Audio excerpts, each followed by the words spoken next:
The following program is rated TV MAL. It contains strong language and is intended only for mature audiences.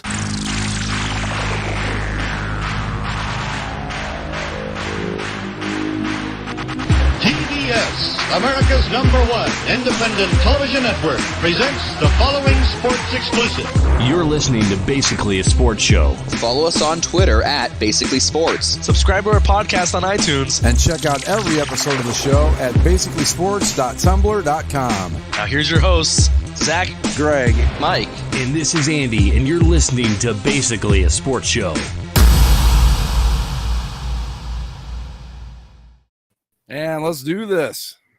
Three of us are here. We're waiting on Mike. And welcome to the second to last interesting show until next fall.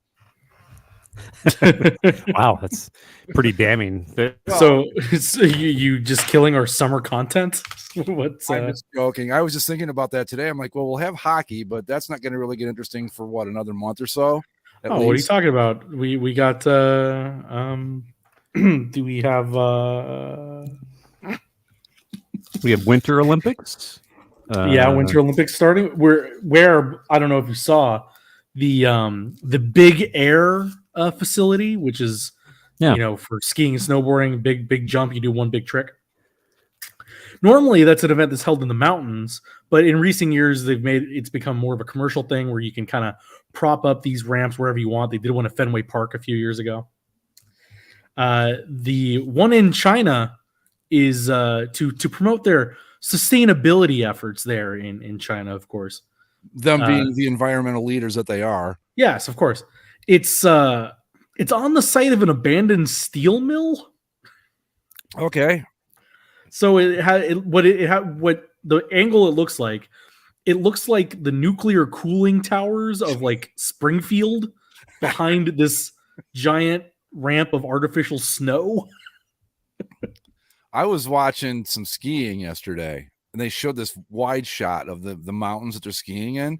Mm-hmm. Holy God, are they up there high? I mean, how do they breathe? It was like they've actually feet above sea level. They need oxygen masks or something. They've actually had problems because there was a girl in the snowboarding that I was following because she's from our town, and they were having problems because it was so damn cold. Like, it's not normally as cold as it is. Like, it was -4 the other day up there in the mountains. Oh my God. And I guess the other thing that I've been seeing headlines for, there wasn't enough normal snowfall, so they've relied almost entirely on artificial snow for all the snow mountain venues. And it's it doesn't seem like it's affecting the athletes at all, but it's just a interesting thing. I just looked at it. I mean, because from the wide shot, it looks like the paths are only a couple feet wide. Now, obviously, they're way bigger than that. But from that angle, I thought, God, you go through a guardrail there, and you're going to roll for 10,000 feet before you stop. And it never occurred to me, but I guess if you're going to do mountain skiing, you've got to be in the mountains. And I just went, wow, that's way up there. I don't know how they do it. Yeah, the thing too is that it's 60 miles from Beijing, I think. Yeah, which I think somebody said it's the farthest the mountain venue's ever been from the host city. So I don't know if that's probably right, but I always had the idea that they were not right in town or anything, because it would be kind of hard to do it that way. But but you would at least like to see in, like, when you're doing the aerial shots of the city or something, that there was a mountain in the background, like Denver or something like that. Right. But yeah, I haven't watched too much. I don't, that now that we're sending our pretty good hockey players over there, and this is the best of the rest, gang. Here you go, have fun. So I haven't really been paying too close of attention to it, but well, it's hard to, because this is now the third straight Asian-based Olympics, so the times are so hard to watch anything. Yeah, what are they, like 8 hours ahead of us, something like that? 13 hours ahead from the East Coast. Wow. Okay. 16 hours ahead from here. So, the snowboarding that I had to watch, it started at 9:30 a.m. Beijing time, and it would be on at 5:30 Pacific time. Evening. Wow. So, there's some stuff that we can watch here on the West Coast in prime time, but most of it is overnight, and maybe some of the East Coasters can, if you're an early riser, you can catch the end of some of these events. But it's just it's tough, and it's unfortunate that that's the way things went.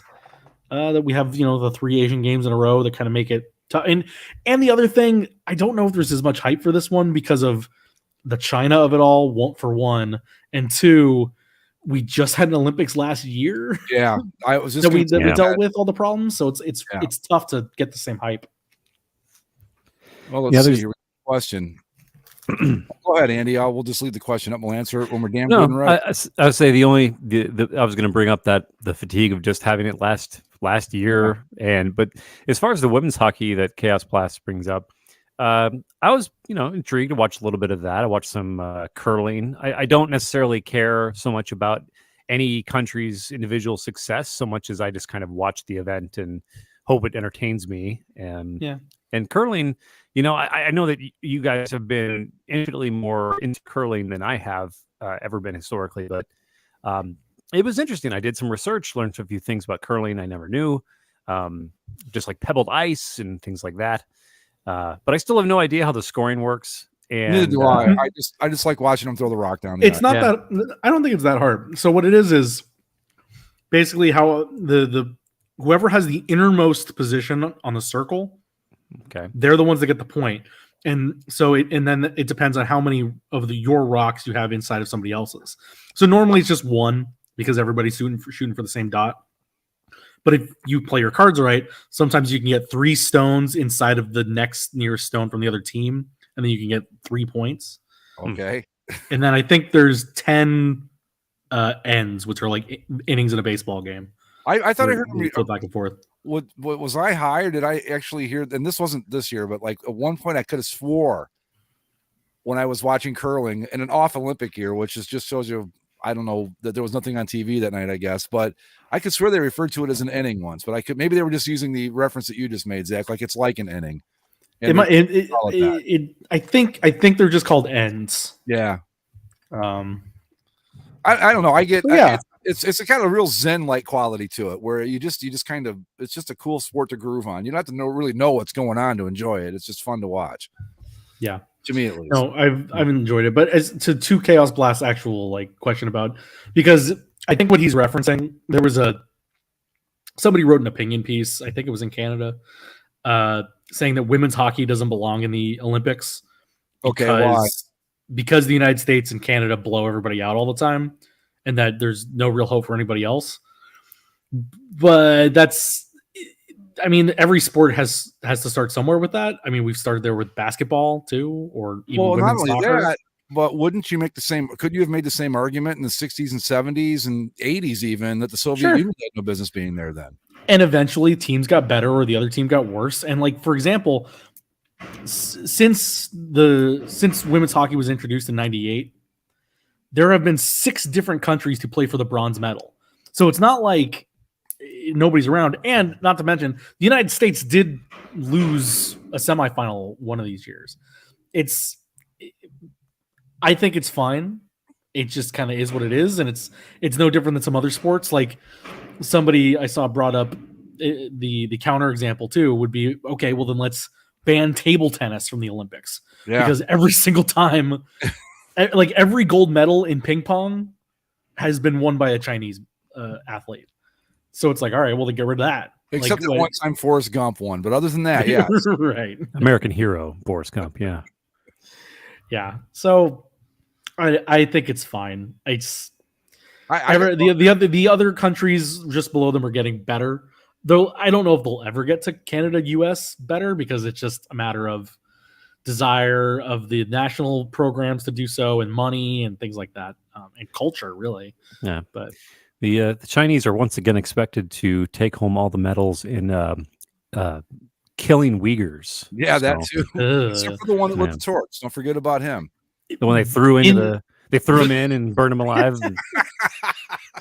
Well, in that vein, props to NBC for actually, during the opening ceremonies, I didn't watch it, but they called out, they didn't ignore it.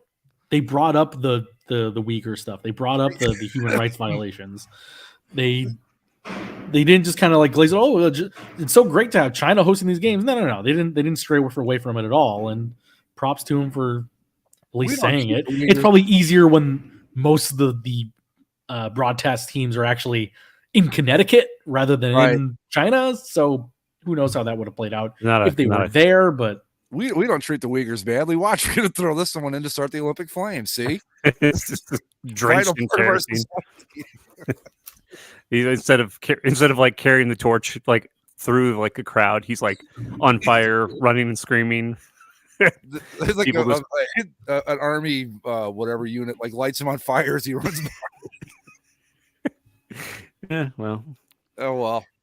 I mean, Zach posted a link in our private chat to kind of what it looks like for the big air thing. It's very appropriate because it's like this goofy looking big ramp thing next to like a dystopian future full of like desolated, colorless environs.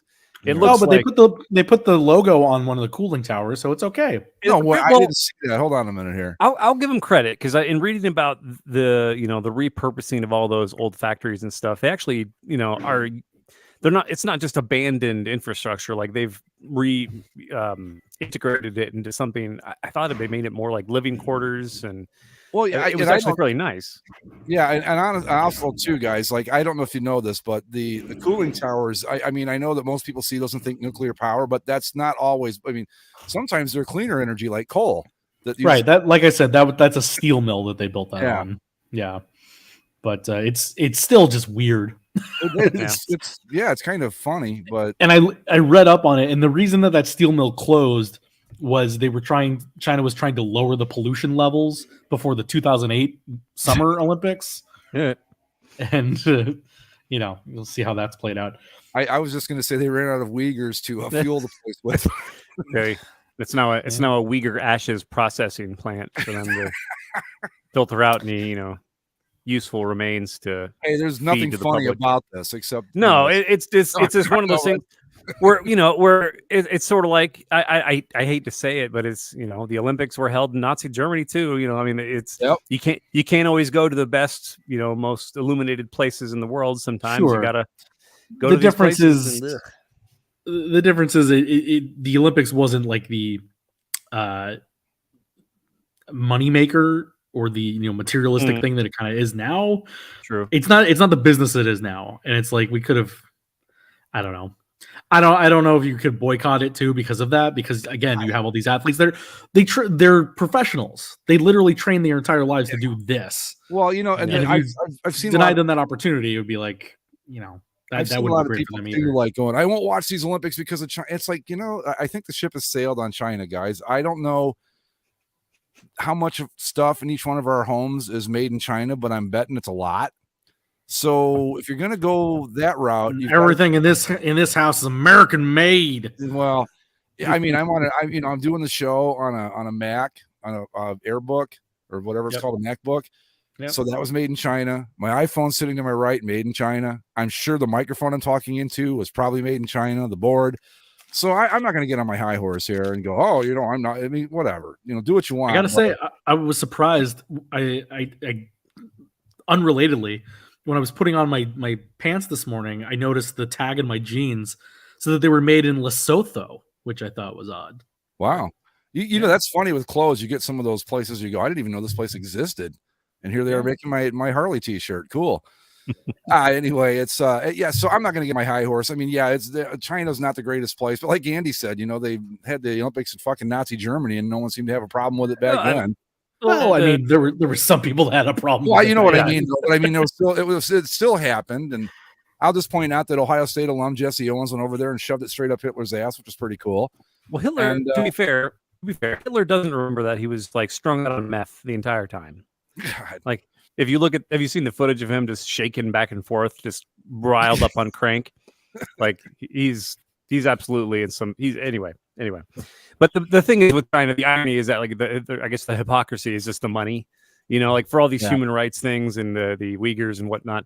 everyone can feign outrage and stuff, and then they're like, "Oh my goodness, that's horrible. We would still like to sponsor the Olympics and get all the money because your economy is doing so well." Well, and the world economy and really, geopolitics, all of it's pretty complicated. So it's kind of tough to take a singular position. I mean, I get it, and believe me, I don't like what they're doing to the Uyghurs either. I'm not trying to justify anything that China does. But I don't know that me not watching the Olympics is going to make one bit of fucking difference. No, hell no. You don't watch, you know what I mean? So it's a very complicated thing that got multiple layers, and you're always going to find, if you try shit like that, you're going to come out as a hypocrite at some point or another. So just get used to the idea, is all I'm saying. Yeah. I mean, if you want to be offended by anything more of these Olympics, you should be offended by the continued inclusion of the Russian Olympic Committee, quote unquote. Did you hear what happened with the women's hockey game between Russia and Canada over last night? No, I don't think so. In warm-ups, it was revealed, or it was discovered that one of the Russian players had gotten a positive COVID test. So the IOC, instead of just postponing the game, said, "Okay, everybody in the ice, you now have to wear masks." They threw in the torch with the Uyghurs. Sorry. Yeah. And so for the first two periods, both teams wore masks. Canada was up like 4-1 or 5-1 and something like that. Come out for the third period, Canada still wearing their masks. Russia decides, fuck it, we're losing anyway, so they take off their masks. Let's see how that plays out in the next couple of days. But I thought that was here's interesting turn. And here's the thing too. I mean, I don't know when they found out she was positive. During warm-ups. Okay, so they had all been together at that point anyway. So I guess my question is, okay, at that point you're all fucking infected or you're not. So what's the point? But whatever. Mike's here. Yo. Hey. Sorry about that. I had very weird internet problems, but seems sorted. It was the Chinese government taking it out on you, all the shit that we were saying about them while we were waiting for you, I think. Oh, fuck the Chinese government, man. Fuck them. You missed the best part of the show so far, where Andy said that they used they set a Uyghur on fire and threw him into the torch to light the Olympic flame, which was pretty Jesus. Yeah, we're Jesus kind of Christ.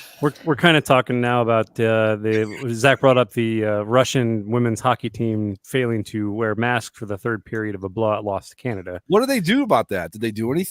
Or did they not yet? Oh, well, I mean, so the game's over and they played without the masks. Yeah, they played the third period without the mask. Yeah. Did that help? I have not watched a single second of the Olympics. So are you staging a protest, Mike? I hope not, because I just made fun of you in the worst way, and not you literally, but you figuratively. Oh, no, actually, I just don't care for the Chinese government, so fuck it. I'm not going to watch. Neither does anybody else. That we agree on. I just, I mean, it's a combination of two things. It's a combination of I don't like the Chinese government, and also, like, look, I love my curling, all right? I love my curling. I love my hockey. But you take NHL players out of it, and my give a fuck gets really hard to get going. Well, the NHL players aren't curling, Mike. You can still watch the curling. And Mike, I can still watch the curling, but I don't know, like the centerpiece of my. They've only started with the mixed doubles curling, so it's a little. It's not the mix. Okay, so the idea that there's men's and women's curling is the funniest shit in the world to me, because if there's one sport where the differences between men and women matters the least, it's curling. I guess in theory the men can. In theory, the men can sweep harder. Yeah, but Zach, the women all grew up sweeping brooms. I was gonna say. Oh my god! According to stereotypical gender roles, they should. Oh my god! Hashtag cancel Greg. Greg is aiming for a cancellation today. I don't know. If I'm going to go after the Chinese government, I might as well just go all in and go after everything, right? We got Joe Rogan over here getting us pulled from everything. Look, guys, the joke was just hanging there. We couldn't just let it sit there. Somebody had to do it. I'll fall on the grenade on this one, okay? Anyway, I was going to say, Mike, you're not happy that we're sending the pretty good hockey players that we have over to the Olympics. Not the best and the brightest, just these guys are pretty good. They'll be all right. I'm excited that one of the Canadians going over is Josh Ho-Sang. Who is he? Wow. Yeah, I didn't see that one. He's going. He is an interesting fellow. He's Jewish, but his ancestry is Chilean Jewish, Jamaican, and Hong Kong Chinese. That should be a record, right? The guy should open a food truck, is what he's calling. He's also famous in the NHL, at least Gets me off the hook with that joke. Okay. He's famous in the NHL for trying to wear the number 66 when it's, Oh. He wanted to wear the number 66, and some people lost their shit because that was Mario Lemieux's number. And even though retired, though, it's not retired. The Pirates, the Penguins, right? Pirates. Yeah. He was playing for the Islanders, and people were like, no one understands. The Pirates retired his number 2. We don't know why, but they did. Yeah, but no, he did for the Islanders, and as Zach said, some people reacted not great. Dennis brings up a good point here. Then this would be for Zach because he seems to be following this more closely than we are. But what about this, Zach? I don't believe the Ukrainians qualified. I can't tell you the single time I've ever heard of a Ukrainian hockey team. You'd think they'd be good. They're next to Russia, but no. But back in the day when the Soviet Union was what it was, they stole all the good hockey players, right? Mm-hmm. They took them from the other countries and brought them to their own. Mm. Let me see. Who we got? Explains why. I don't know. I'm done. I think I want to just stop making jokes with the Broom joke and move along. No Ukraine. Canada, U.S., the ROC, of course, not actually Russia. Switzerland, Finland, Japan, Czech Republic, China. What was that? Denmark. When we did the NHL World Cup thing or whatever they called it over here, remember there was the the 25 and under. There was the North American 24 and under, and then there was the Team Europe, yes, aka the etc. Yeah. and the Europe that's not Russia. And this is the everybody else's. Speaking of everybody else's, and this is going to be a weird segue, but we've really got to get to the Washington Comrades before we forget. Oh, yeah. I almost forgot. I think that we have kind of sat on this for half an hour or so with or without Mike. Just kind of says it all. There's not what else? I mean, what else is there to say? It sucks. Go ahead, Mike. I have words. It's boring and it sucks. I have words, and that is to say that this might be, and I want to preface this by saying I know I've said some very strong things about some very bad uniforms on this show, but this might be the single most bungled rebrand I think I've ever seen from a professional team. No argument here. There's not a single element of this thing that I like. The best I can say is that I don't mind the name. I think it's fine. I think the name is fine. I like the Paper Snake W. Yeah, me too. Well, see, here's the thing about the Paper Snake W is that in a vacuum, I think it's good. But this is a team that's 90 years old. I feel like if they're going to go for a monogram logo, they should go for something a bit more classic. I don't know. The roundel isn't too bad. Oh, it wants to be the Ravens shield. It wants to be something better, but it's not so bad. They got the years they won the Super Bowl wrong on it. I mean, well, you manage that? Not wrong. Just wrong. I identify with this. This is something I personally have always had a trouble with. When I name teams. No. I don't do I say the 2007 Colts when I talk about the team that won the Super Bowl? No, 2006. See, that's weird to me because they played the entire playoffs. Yeah, but they played the entire playoffs and Super Bowl. They were a month into the next year when they won. But it was an extension of the 2006 season, which is it's when the season starts. We're going to do this. See, this is why hockey has the superior system where they just say where it's just the season is the year or the 2 years. Right. If I said the 06 Ducks, I would be wrong because they won in 07. So, but it's the 06-07 Ducks. Yeah, they played in both years, and I granted the We Colts played football in both years. We play week 18 in the next all year that, now. but it has been an established. I'd even call it canon in the NFL at this point that the season that you're playing in is the one that you win the Super Bowl for. So Zach, you would call them. What they should have done is put the Super Bowl numbers right instead of the year. Well, because that'll help. Like make things less confusing when you see like Super Bowl XX. Well, okay, Roman numerals are better than all other forms of numbers, but that's as long as you know what they fucking say. But oh god, I remember growing up when I was like a little kid and just learning how to tell time, and you know they give you just a clock with regular numbers on it. That's how they teach you. And then like seeing a clock with Roman numerals completely threw me through a loop because it's like I just learned how to do this shit. Now you're replacing the numbers with like X's and I's and V. Like, come on, guys. But I have a question for you, Zach. Yeah. First college football playoff. Did Ohio State win? Which year did they win the championship? Without looking it up, just off the top of your head, what year was it? I would have said the year that the actual championship game took place. No, they haven't. They played one game at that point. How can you be the champions after one game? Hold on, let me look something up. It was 2014. Yeah, by the logic of Zach, it would be the 86 Bears, and that just doesn't work for me. No. For that reason alone, it can't ever happen. It's got to be the 85 Bears. Because 85 and the Chicago Bears just go together so well. It does. I don't know. Like just saying the terms together. 1985 Chicago Bears makes me want to go out because 86 belongs to the Browns, and we fucked up and lost on the drive. 86 is ours. So to answer your question, Greg, the national championship game that was played for this college football season is called the 2022 College Football Playoff National Championship. Well, that's a bunch of bullshit, and we all know it. That's just what it's called. They played it in the year 2022. Well, okay. If you go to Ohio State's website, it's going to say 2014 national champions, 2002 national champions, despite the fact that they won in 2003 and in 2015. They won the games that claim those championships. Hold on, guys. We're deep in the weeds here with semantics. Like, none of this matters.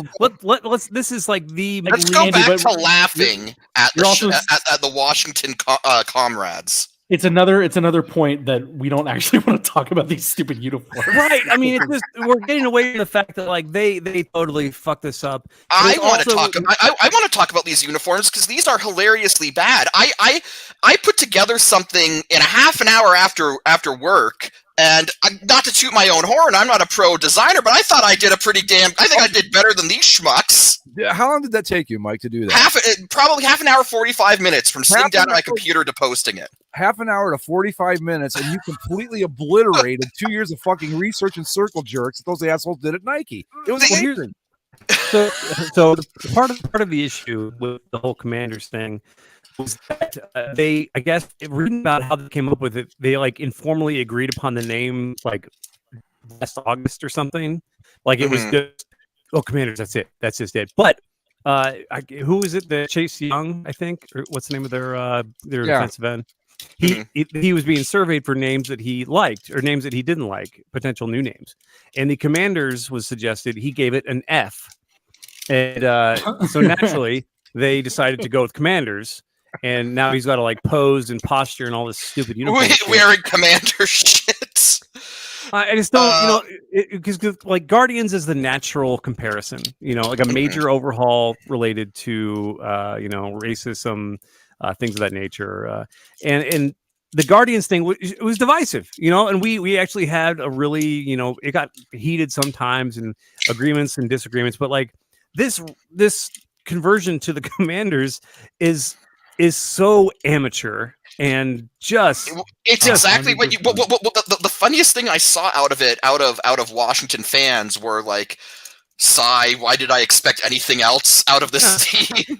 Resignation. A lot of resignation. My boss is a diehard Washington, formerly Redskins, and that's the team he grew up with, and that's the team he rooted for forever. And like I'm talking to him, so like I'm so sorry that's the best that Dan Snyder and company could give you is this look, and he just kind of doesn't talk about it. He just shakes his head and walks away sullenly. But speaking of the old team name, how Washington football was it that the name unveiling video for the thing that's like we're changing the name because we determine it's a racial slur. And the Great, first good. Everybody agree? Great, good. Okay, well, let's make this video package. There's like 30 seconds of people saying the word before they unveil the new uniform. It's exactly like when they were dropping it, and they had like 7 Redskins references in the fucking letter. It's the same thing. It's so bad. What a piss poor franchise. My God. This really bad. And this is we're not even getting into the uniforms. We're just talking about the uniform, because the uniforms suck. They're so bad. Well, okay, Andy, you mentioned the Guardians, and there's another team actually I wanted to mention in the same vein. The Edmonton Eskimos rebranded as the Edmonton Elks. But that was so I feel like it was so effortless to go to the Elks. Very seamless. Mm-hmm. Yeah. I would say, but you look at what they did with the Elks. They did it in half the time with a fraction of the budget, and it's so much better. Yeah, man. Well, how can we diagnose? I mean, what went wrong? Because clearly, I posted it in the thread that Dan Snyder's wife was part of this because she's like a fashion designer or something. She was part of it. Oh, sure. Of course she is. Nike gave them like 4 different concepts. They went with all of them. And does that explain why all 3 jerseys don't match? There's a no cohesiveness. Yes. Yes, exactly, Greg. So that's the thing at least with the Guardians, it was cohesive. You could tell it was sort of like a connective tissue to their future identity. The thing I like about the Guardians, and this actually does apply to the Elks as well, is that there is so much of the old identity left that we've talked about this before, that a lot of these name changes can be divisive because you want to respect the indigenous communities whose these names have affected, but at the same time you do have generations of fans who grew up rooting for these teams, and you don't want to just completely alienate them. So when you do something like the Guardians did, or like the Elks did, where you introduce new names and new logos, but it's still all grounded in the same color scheme and uniforms and general look. If you squint, it looks like the same team. And it's that is the way to do it. It's not exciting. As Andy said, you could probably call it effortless, but in the grand scheme of things, it's probably the right way to go because it gets people on board with this new look really quickly. Yeah. And it's a bit of a compromise in terms of design because nobody's ultimately overjoyed with it, but everyone can kind of find a little. Well, yeah, and you use this compromise, you use this thing for 5 years or so. Everyone kind of gets used to the new name, and then if you want to try something new and experiment with it, you can do that. But this whole thing was so half-assed. The story that they approached the Snyders with 4 designs, and they went with all of them, explains everything about why this is so bad. But there's really no place to start because everything about it is just it's awful. It sucks. It sucks. The one place I'll start here is that, and the team flat out admitted this, is that they replaced gold on the white uniforms with black to justify a black alternate. Yeah. Flat out said, because apparently the NFL has a rule that says that your alternate jersey has to use a color that's present on your home and road. Really? Yep. You can't just introduce a new color for a third jersey. It has to be present on the existing uniforms, and obviously the Washington football team, the Commanders, whatever you want to call them, had they have their standard home and road look, which is white, burgundy, and gold. And they didn't know, and there's no black on there. So the team flat out said that they replaced gold on the road whites with black so they could justify having a black alternate. Well, that's terrible. That's just terrible. I say what I said on the boards and what I said back when the Falcons fucked their uniforms all to hell. You had a 2-inch putt. You took out the driver and hit it 350 yards into a fucking water hazard on a different hole. That's how bad you did with this Nike. Mm-hmm. It's horrible. It's just horrible. Like, legitimately, if they had just taken the old Redskins uniforms, the ones that they had repurposed as the Washington Football Club uniforms, just take those uniforms, put the W on the side of the helmet and call it a day, you're done. Boom. Even, you know what else they could have done too, Mike? They could have taken that stupid fucking roundel and stuck it on the side of the helmet. Yeah, or that, yeah. Yeah, anything. It just, first off, how y'all liking 32s now all of a sudden, huh? Yeah, that's right. We're looking pretty good, aren't we? It's horrible. It was botched. But my argument, why first off, we all know they never wanted to do this in the first place. Mm-hmm.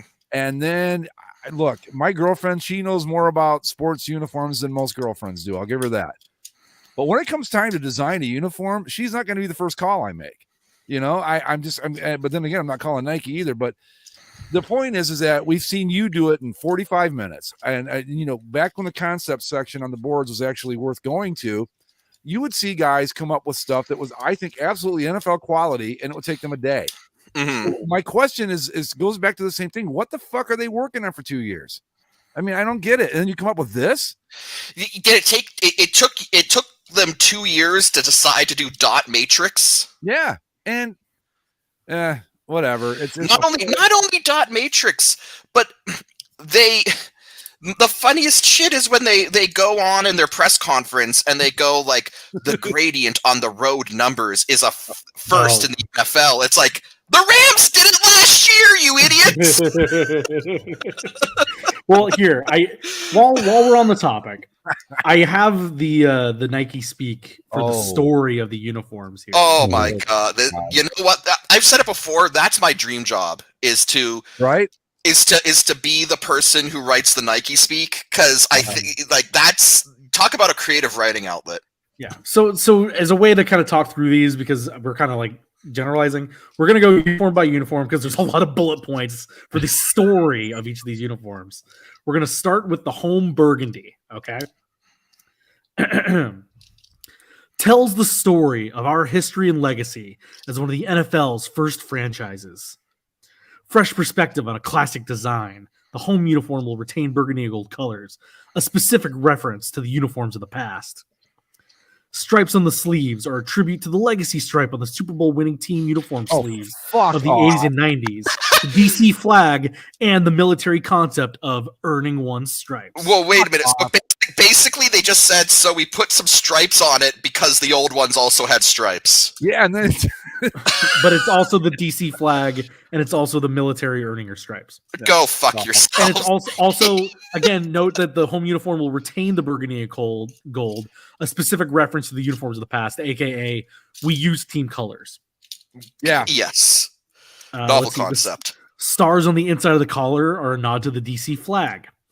The number style with its line break / indents in the numbers is an assertive stencil font that alludes to the stylized military fonts. So this isn't just stencil, it's assertive stencil. That's good to know. Perforated diamond texture inside the numbers is a nod to the diamond shape of DC's district boundary. Oh, go fuck yourselves, every one of you, all of you. I think and then my favorite line, this is the last one. Crest is on the back of the uniform above the name. Good job.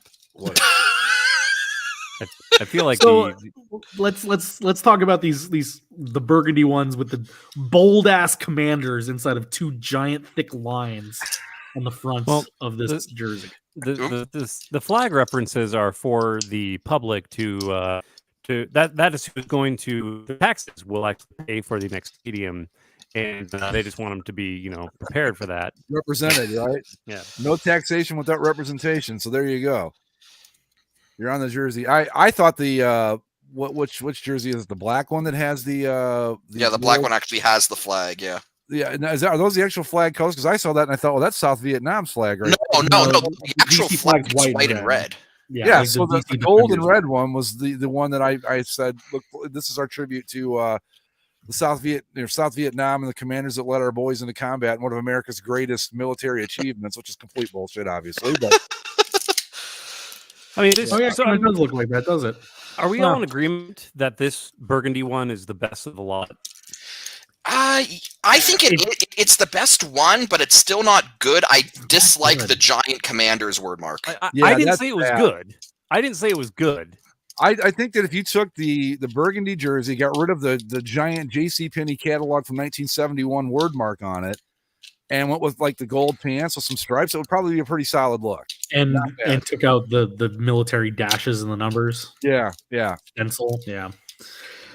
Again, like if they had just gone with a simple Washington football uniform and put the word even just in Washington or made Commanders smaller or whatever, it's not that hard, and yet they made it so difficult. Well, what else we got, Zach? I think. Since the Burgundy is the least offensive, I don't know which one's worse, the white or the black. I think the white might be worse, so we're going to go with the white, the away uniform. Okay. Again, for those listening at home, it's white, and then the numbers are burgundy, but they have like a gradient to white like 3 different times. It's dot matrix. Yeah, it's and dot then matrix. on the sleeves, it also does the same thing, where it's the dot matrix gradient from red to burgundy or burgundy to white with a black stripe and the whole thing. This is a joy. Tells the story of forward movement and speed. What? Fuck off. The gradient effect on the numbers is the first of its kind in the league. Again, not wrong. This happened a year ago. We were bitching about this a year ago. The forward-moving theme of this jersey is a tribute to the city born of innovation, paying tribute to the pioneering ideas of such individuals as Charles L'Enfant and Benjamin Banneker that helped build DC. Question: if this is about the vision of the building of Washington D.C., why did you use dot matrix to represent something that happened in the 1700s? Because the diamond fade print inside the numbers is a nod to the diamond shape of DC's district boundary. We went over this on the home uniforms. Except it's not diamond shaped. It's like 3/4 of a diamond with a big fucking chunk taken out of it. God, maybe the diamond flex and the Pentagon by an aircraft. Maybe that's supposed to be some sort of a, Again, I'm trying to think of what. No, go ahead, Andy. No. Okay. As Mike already said, the black outline and the stripe on this is in the official copy. The black number outline and the stripe on the sleeve paved the way for the black alternate jersey. No, that's not a brag about.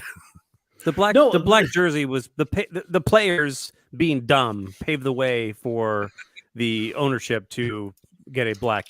People buying black uniforms at stores paved the way for them to have a black uniform. I think you were resetting when Mike said this.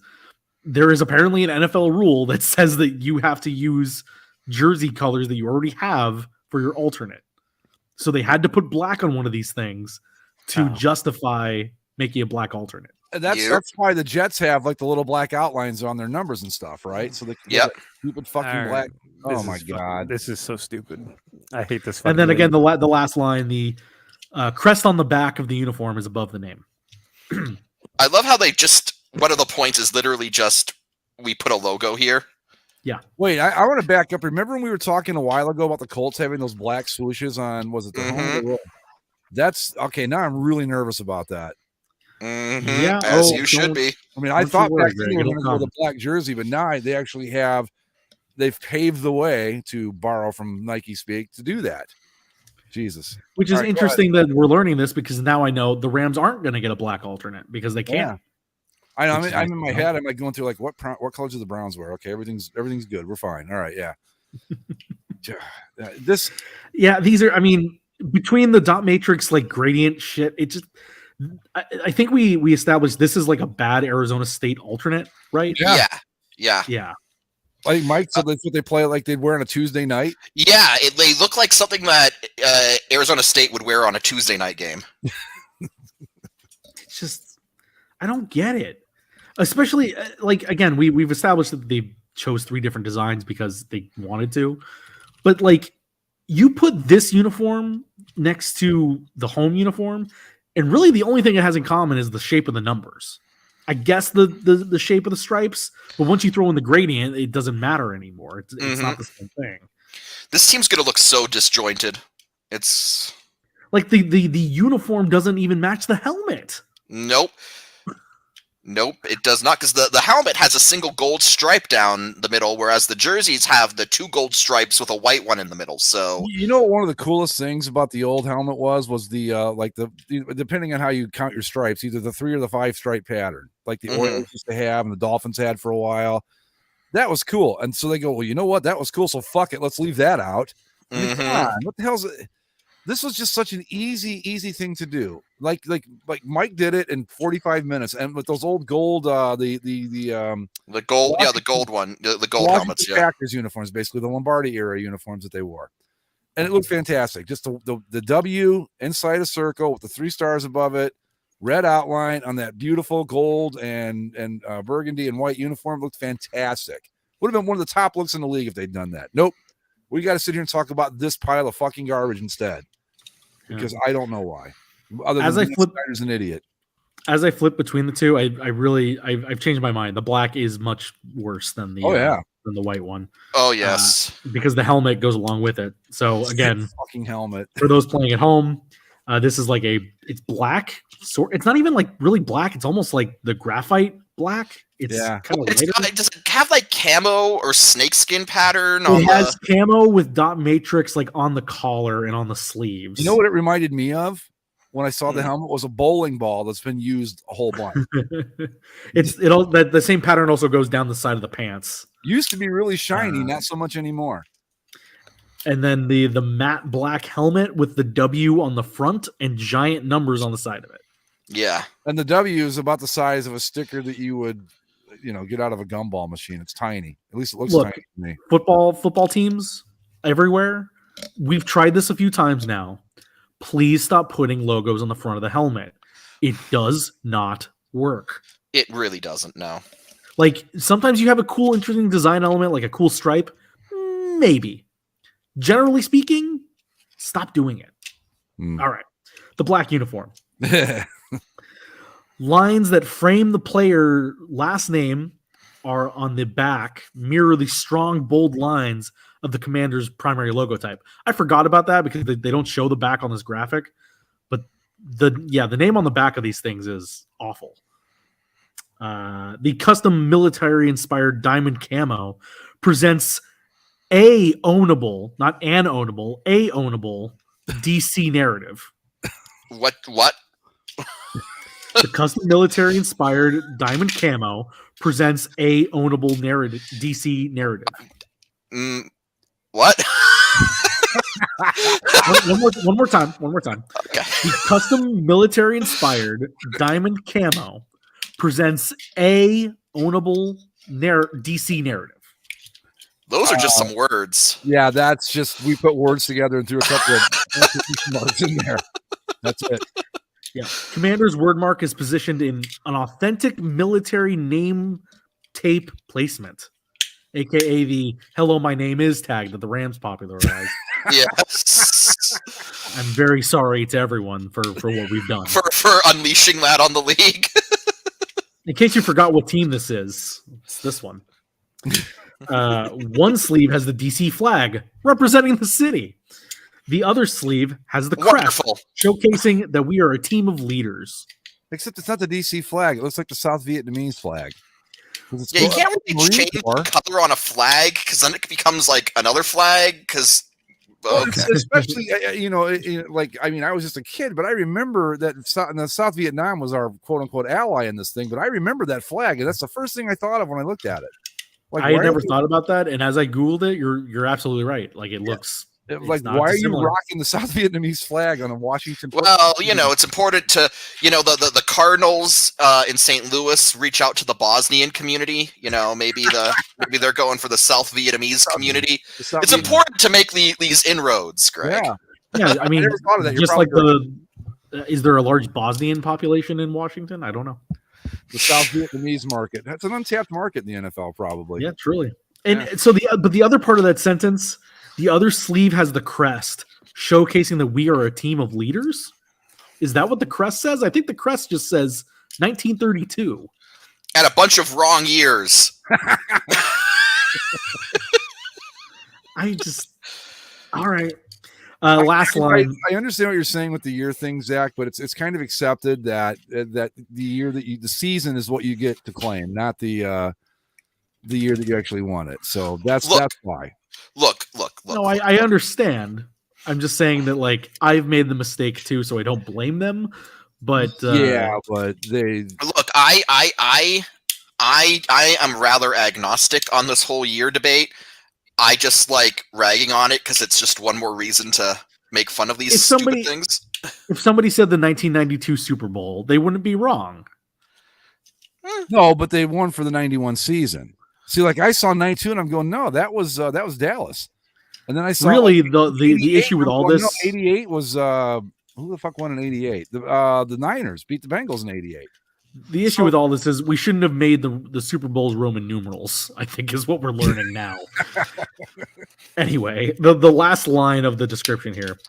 Stronger together. When each team member works in unison, no man is left behind. No bullshit. Believe me. It would be really inspiring to look back on when they are, 4-12. Let that special teamer out there fumble a kick return and then miss a couple of tackles. They'll leave his ass behind. I promise you. It's horrible. It is top to bottom an absolute disaster. There's no other way to describe it. It's just redeeming about it. I can't remember a single recent uniform where it was like where I didn't come out of it and say, oh, you know what? Yeah, they're not great, but I do like this. Yeah, they're like uniform wise. I don't like any part of any of these three. That's my thing. It's like they're all bad. There are parts of it where I go, it could have been better. I mean, that's the best I have to say about like this isn't horrible, but no. Even I guess you could say the sleeves on the home are fine, but like the word mark on the home sucks. The number on the home sucks. Like it and the whole package together looks like garbage. Yeah, well. You want to know the worst thing? Welcome back, Andy. Yeah, my internet is my computer is 7 years old, which in today's terms makes it like several million years old. I have no idea why it's running like shit, but this week I'm going to try and do some drastic stuff to get my setup working better, so I'm not dropping as much. Anyway, sorry. Thanks for putting up with the dips and dives here. It's all right. Well, we went through a whole bunch. So, any more thoughts on the uniforms themselves? I listened. Yeah, I was listening, and I didn't want to like and speak up as like a fucking robot. But it all blows. There's no redeeming goodness to any of it. It's all shit, and they fucked it all up. And I don't feel an ounce of sympathy for them. And I hope a lot of their fans abandon the franchise. The one thing that's really worrisome about these is that this is the first case we're seeing of an alternate helmet that's not a throwback. Yeah. The NFL is doing away with the one helmet rule this upcoming season. And whereas previously alternate helmets were limited to just throwback designs, they have done away with that. These new helmets... Yeah.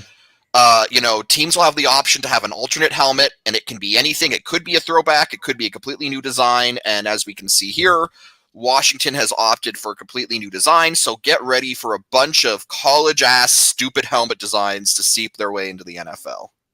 Yeah, pretty much. Like, I get it in their case because they really can't. The only thing they could throw back to would be last year's helmet. They really can't go back to any of the other ones unless they went to the R helmet. No, they can't do that either.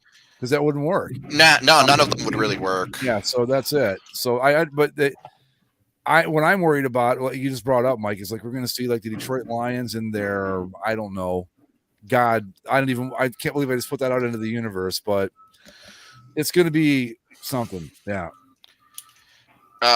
Like you're going to see a bunch of shit. Like you get ready for like Motor City helmets or crap like that. Like we're going to see some. a race car on the side of it or some We're gonna shit. see some absolute garbage. Yeah, just I think we said that these were bad spring football uniforms at best. And Well, the thing about it is that, I will go to the grave defending my AAF. The AAF had better uniforms than this, man. Oh yeah, no, the XFL had the original Washington Defenders, right? That's Yeah, the okay. XFL had the. I was gonna say the AAF had better uniforms than this, and the Washington Defenders, the DC Defenders of the XFL had better uniforms than this. Yeah. It's. I think that we've made our point with this. It's no one has any. I can't think of. I'm trying to think of one thing about it that the best I can do is go, yeah, that's okay. I guess there's nothing I like about it at all. Nothing, which is hard. Even the worst uniform designs were like we'd always come out with like one redeeming quality, like the Falcons. I like they fucked it from top to bottom, but the helmets look good. I will say this. I found it hilarious how the name was kind of confirmed via like a rogue helicopter. Right. That was fun. That was somebody from the boards. I'm telling you. Yeah, there were a lot of people wondering if that was someone from the CCSLC because only someone from there would be crazy enough to fly a helicopter by the stadium to try to figure the name out. I love, man, the minute like a teaser video comes out, they go Zapruder film on that thing, and it's like they'll find shit. And I go, wow, that's impressive. These guys should be detectives. But yeah, when I saw that video from that helicopter, I'm like, that's one of us. I know it. A civilian doesn't do that. Just does not even think of it. But yeah. Well, in better NFL uniform news, the Super Bowl is going to look good. Nice. Yes, it is. It's going to look crisp and sharp. We got the Bengals in the black jerseys, and much to Andy's chagrin, the clownfish pants. But the Rams were able to get their petition through, and they will be wearing the modern throwbacks instead of bone. Thank the good Lord. No bone.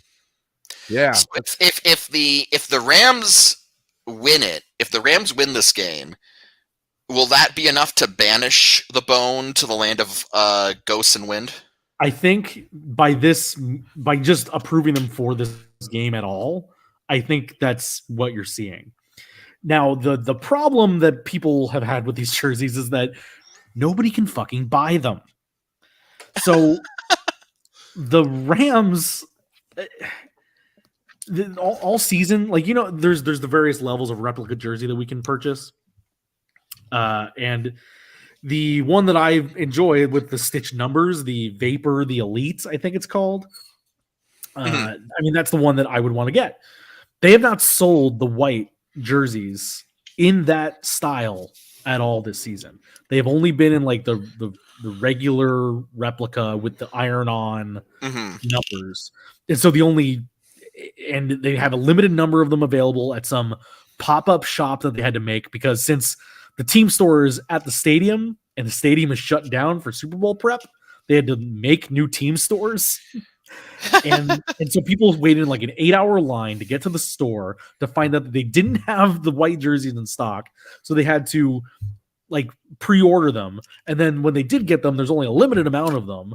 And it's all the iron-on shit and it's not the good quality uniform that we still haven't been able to order the good one all year. And so if the Rams do win the Super Bowl, I want to buy the white jersey with the patch and have everything sewn on.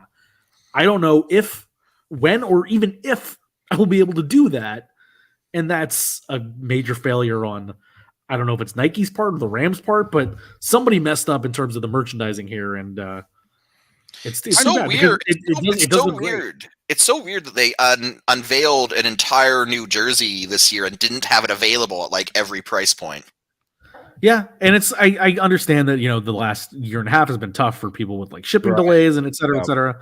But like after the end of the season, we still don't have enough available to buy. Like, what the hell have you been doing? With the lead time something like that would require, I'm not surprised that we're this far into it and they still can't get caught up on it because if you go by what we're told that they need this amount of time because of merchandising and all that, then maybe they just are that far behind. And you know what I would do, Zach? I just order the damn thing and just go, well, it'll get here when it gets here. You know, if you can. I don't. Well, we can't. They don't even have it like on the shop. Oh wow! Because that's the other thing is the white jerseys are only available like in the store to purchase with the patch. You can't even order them online. The ones that they're selling online are the blue jerseys, which again they're not wearing. So I don't know. I don't understand why people buy. Like, it's one thing in like every other sport where the team wears the home and the road jersey no matter what in a championship round. So it doesn't matter what you get. It's all up to your personal preference.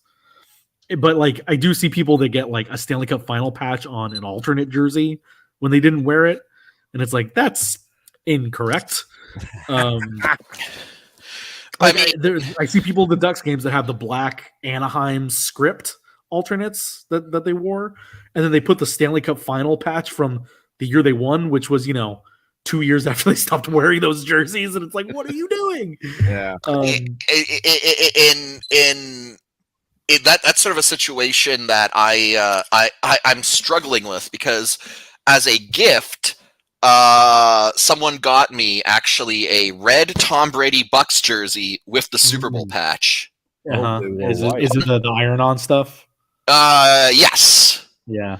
Yeah, and the thing is though, it's got the Super Bowl patch, but they wore white in that game. Yeah. Oh, right.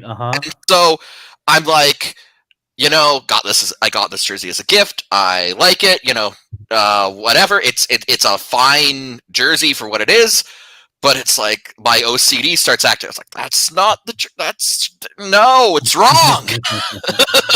This is why, to a degree, I've stopped asking people to buy me jerseys for gifts. Yeah. And because it's like, if a new jersey is coming out and someone's like, oh, I would like to get you that jersey for Christmas. It's like, well, I can't just let you go do it on your own, because there's you very won't specific. Understand. I know. It's like, no. You see, I need this version of the replica, not that version of the replica, and I need this patch, not that patch, and there's a whole lot of moving parts, and it makes me sound like a jerk for not being like accepting of the gift they want to give me. But it's like, you're a jerk. No, I just you I like you're want a your gift. person. I want the gift. I would accept the gift. I just want it to be right, so that I'm not mad at you later. At least you're honest about it. Like my girlfriend, she had this new coworker, and this coworker like broke the printer one day, and so to overcompensate for this, she wanted to buy Alex a Ducks jersey, which is like, damn, don't need to do that at all. But what they did is they bought the cheap replica, so like the screeny numbers that aren't good, and the women's cut, which she doesn't like the women's cut of these things because it has this huge wide open collar and the super narrow waist rather than just like a hockey jersey. And so she got it. It's like, oh, well, thank you. But she's never going to wear it. At least it wasn't a pink one. No, but it's one of those things where it's like, for a hot moment.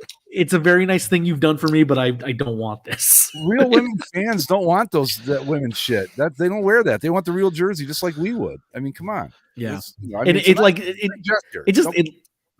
especially with the hockey jerseys, the collar is all bad. The collar is bad. Like the Adidas collars are not great as is, but like the women's cuts make them look super weird. But I'm sure everyone that's listening to us from the boards knows the exact same struggle that we're talking about. Where it's like, oh yeah, no, they're the only people who would actually understand us. It's like, what I don't understand. The $100 one looks the same as the $250 one. It's like, yes, I know they look the same, but they are not. So I'm really lucky in that respect because my girlfriend's very good at this. And if like say like her family goes, okay, we want to get Greg a jersey.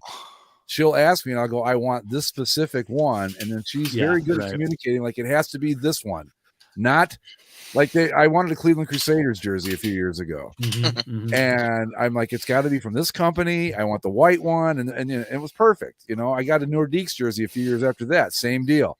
Got to be this company. I want this version of it, blah, blah, blah. She just nails it every time. But it's just a weird thing. I'd get the Wolfpack Nordiques jersey that I'd be like, well, this is nice, I guess. I mean, there are so many jerseys that I see like online where it's like, I do want this jersey. I just don't want that jersey. I want this jersey, just not that one there. And so like there are jerseys that I do not own that are available to purchase, but I like this, like the Rams white one. I want a very specific thing. And if they don't provide it to me, I'm not going to just give in and say, fine, I'm going to get the cheap alternate version. Like, no. I want the high quality version of this thing, not the thing that's going to break down on me in 2 years of wearing it, you know? Yeah. Especially if it's a Super Bowl thing. Like if it's a jersey where they win the Super Bowl, I want it to last for a long time, to be able to wear for a long time. I don't want to like look at it in 3 years and be like, can't wear it because the numbers are all cracked and it's peeling and faded and whatever. See but that's my thing though. I like that you can still get a hockey jersey that's just blank. I like the blank on the back jersey, because that way you never have to worry about it. You're not like I'm wearing an Eric Lindros Rangers jersey, which I never would have worn anyway, because fuck him.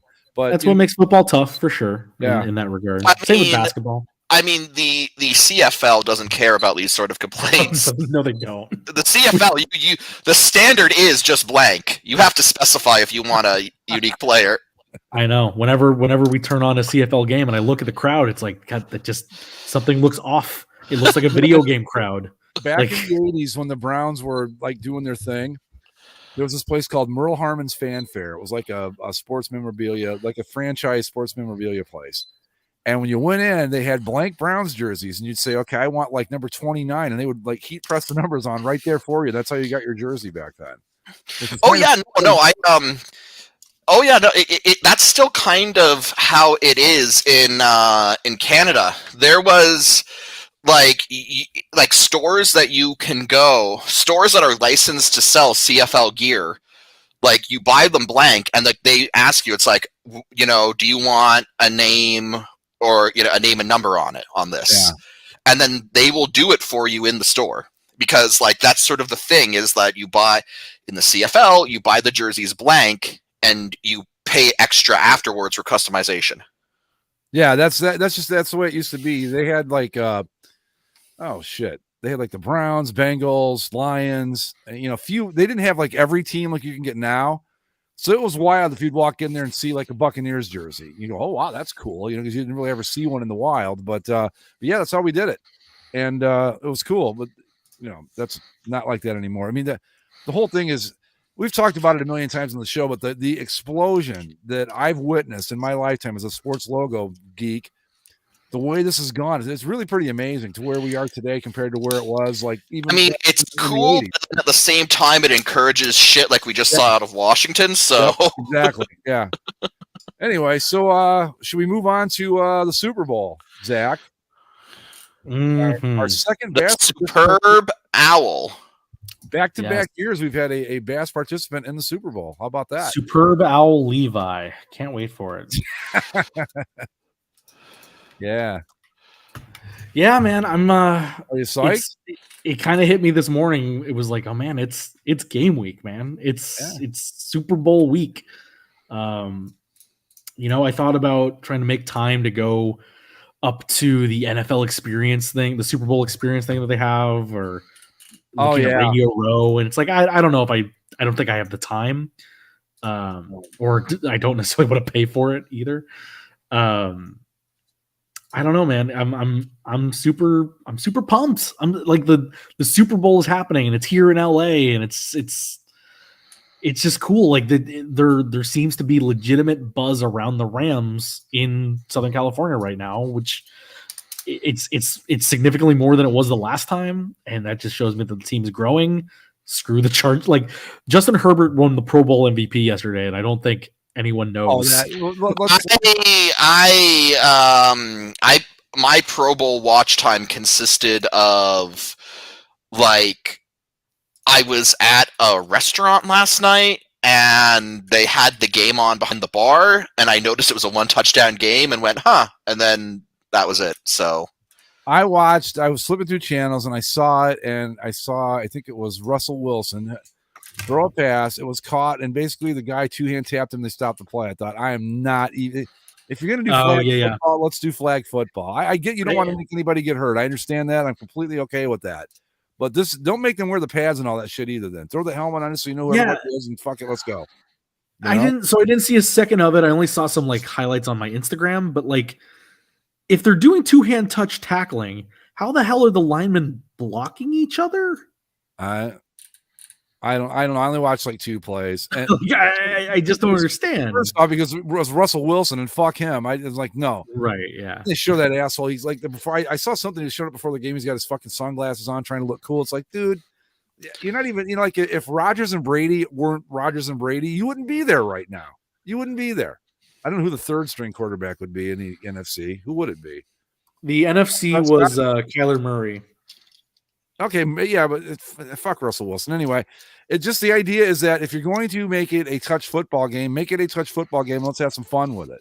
Have the offensive lineman play wide receiver. Let's really go all out and have a good time.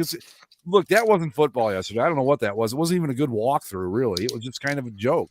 I ended up watching that crazy race they had at the LA Coliseum, which was wow.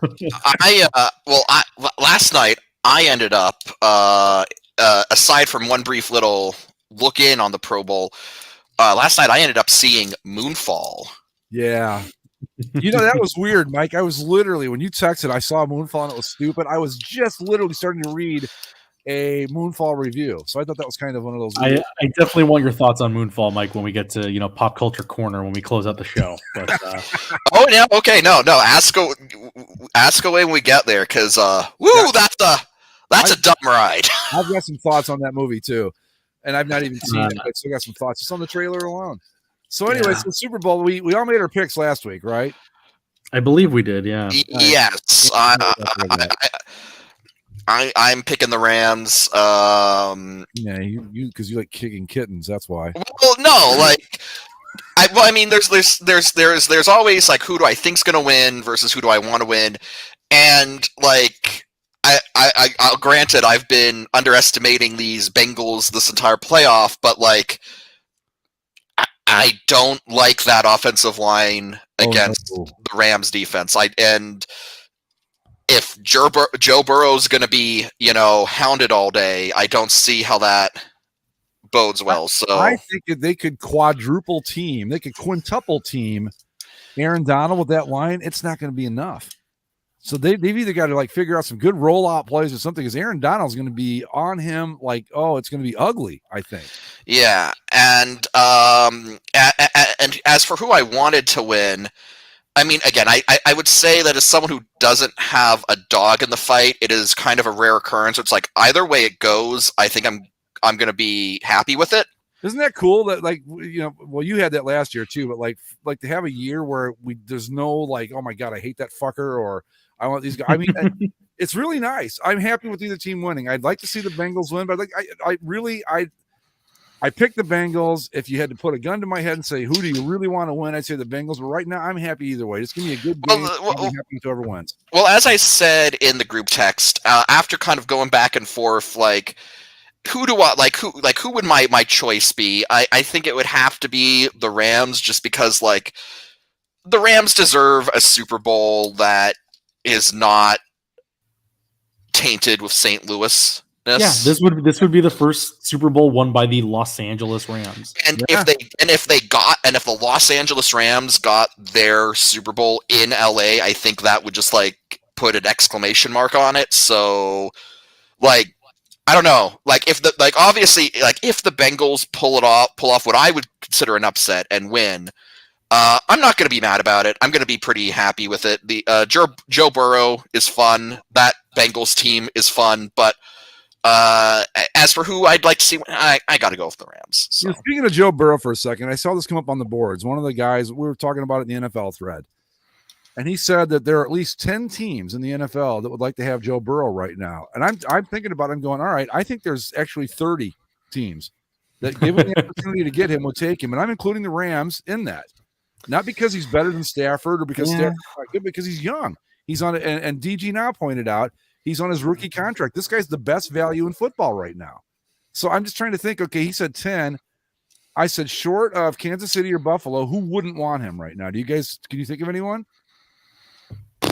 I think the Chargers like Justin Herbert. Yeah, but they'd give it some thought, though. You got to admit. They'd be like, maybe. I mean, they're probably – I even said that. I said the other team I can think of would be the Chargers. But, Mike, right now, would you take Joe Burrow, the quarterback of the Bucs? Yeah. You know what? I'll give Baker Mayfield a ride to the fucking airport if you want to trade us Burrow for him right now. I'll do it myself. Hell, I think that the Texans would take him as their head coach right now. Oh God! Texans are waiting for the Lord to instruct them. What is it? Levy Smith is the leading candidate now. Yeah, that sounds like Lovie Smith is going to get his return to the NFL there, which is a wild turn from the Josh McCown of it all. Well, apparently there's a very good reason why this is happening. From what I've been reading, McCown was their choice, but they found it a hard sell for team sponsors. Oh, really? Wonder why? like that he's never coached a thing in his life. Yeah, basically the team, like the companies that sponsor the Texans were like, why? I understand that. There are few people. We are one of the rare groups of people that understand the true genius of the McCown family. So I get it. I would say that another thing too, bad optics to hire the whitest guy in fucking existence in this current climate of head coaching hiring. Well, what did you say, Zach? Like, Texans have narrowed their search down to Josh McCown and Brian Flores. It's like Brian Flores' suit in a nutshell. Like, yeah, I think it's good for Houston that they're hiring a black guy in this case, because if the finalists had been Brian Flores and Josh McCown and they'd picked Josh McCown, I think Brian Flores is going to win his lawsuit. Oh, without question. Yeah, that alone wins. That's right now where it's like, does Brian Flores even need to show up to court, or will they just send him a statement check? At that point, the NFL's lawyers on the phone going, "Let's settle this bitch right now." I mean, that's it. Yeah, I mean, we haven't even touched on that lawsuit, but man, yeah, maybe but it's. I hate the fact wild how much conversation because there is an argument to be made, and I've seen, I forget, somebody on the boards brought it up that like they didn't see a lot of racism here, and I guess I don't know, I didn't read into the damn thing that much, but the fact that we can even wonder if there is at this point is just disgusting to me. Why are we at this point in the year 2022? Why should we even be having this conversation? We shouldn't be. As a former Chargers fan, it brings me great joy to see shame brought down on John Elway, who apparently showed up at an interview drunk. Well, as a Browns fan, it doesn't bother me a whole lot to see him have shame either, Mike. So, then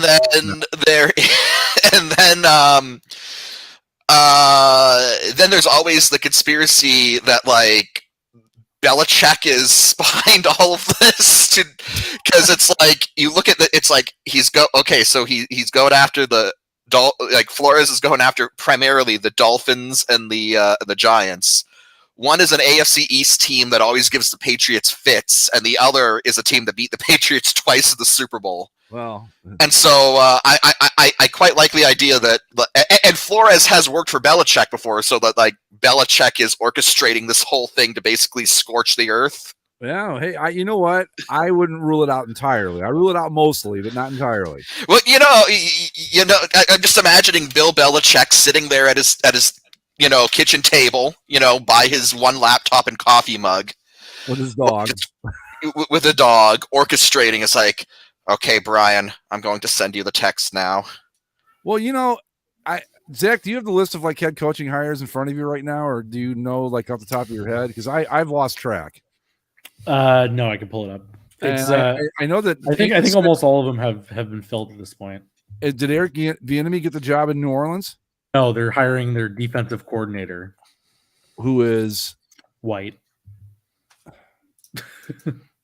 I'm not. Look, this is a tricky issue. I'll be the first to admit that. But for fuck's sake, how many retread and white guys we've never fucking heard of do we have to go through before we finally go, hey, you know what? Let's see if this cat over here in Kansas City we've been talking about for 5 fucking years can actually get the job done. What the fuck do we need to do? I'm serious. I don't understand this. I mean, I get it. He's got a little bit of a history. If you lined up my rap sheet against Eric Bieniemy's, I don't know that they'd be entirely different. So it pisses me off. Here we go. I have the list. So the New Orleans Saints are hiring Dennis Allen, their defensive coordinator, who, as I said, is a white guy. The Giants are famously hiring Brian DeBole, who Bill Belichick confused with Brian Flores in a text message. Yeah, quote unquote confused. Yikes. The Chicago Bears are hiring Matt Eberflus. Mike and I gearing up for that conspiracy show we're doing later this week. Right. So, again, for the qualifications, Dennis Allen was the Saints D coordinator over the last couple of years. Brian DeBoll was the Bills offensive coordinator. Matt Eberflus, he was a defensive coach with the Colts, right? Yeah. I think. Yeah. Got hired by the Bears. Again, another white guy. Nathaniel Hackett, the offensive coordinator from the Packers, going to Denver. White guy? White guy. Older white guy. He's a Reggie Cleveland All-Star, though. He could have gone either way as far as the name goes. Yeah. Also, Cleveland All-Star. pick another leaf off the old Sean McVay tree there. The Miami Dolphins hire San Francisco offensive coordinator Mike McDaniel, white guy. Yeah, he identifies as multiracial. Does he? Yeah.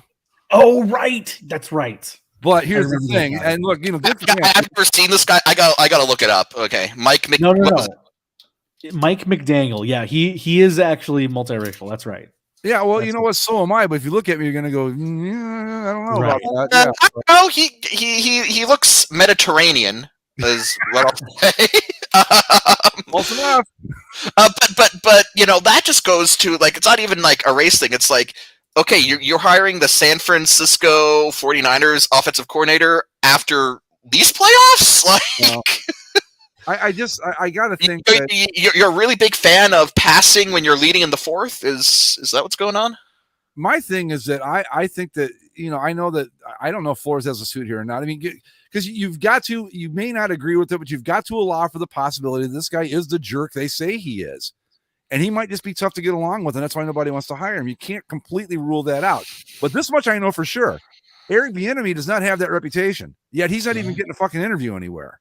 So then that really kind of gives you you go, maybe Flores is right here. And again, to back up this whole thing, Josh McDaniels to the Raiders. Yeah. White. Doug Peterson to the Jaguars. That's what I mean. Peterson won a Super Bowl at the Eagles. Okay, and didn't do shit after that, by the way. Yeah. Then we have Lovie Smith with the Texans. I'll actually give the Jaguars a pass on this because by all accounts they were going to hire Brian Leftwich until Byron Leftwich backed out. Yeah. Which, he probably was like, holy shit, it's the Jaguars. What am I thinking? No. And then the last one, again, another branch off the McVay tree. The Rams offensive coordinator is expected to be hired. Kevin O'Connell is expected to be hired by the Vikings after the Super Bowl. Also a white guy. So they were going to hire Josh Harbaugh. Thank God that didn't happen. But apparently he got offended that they wanted to interview him.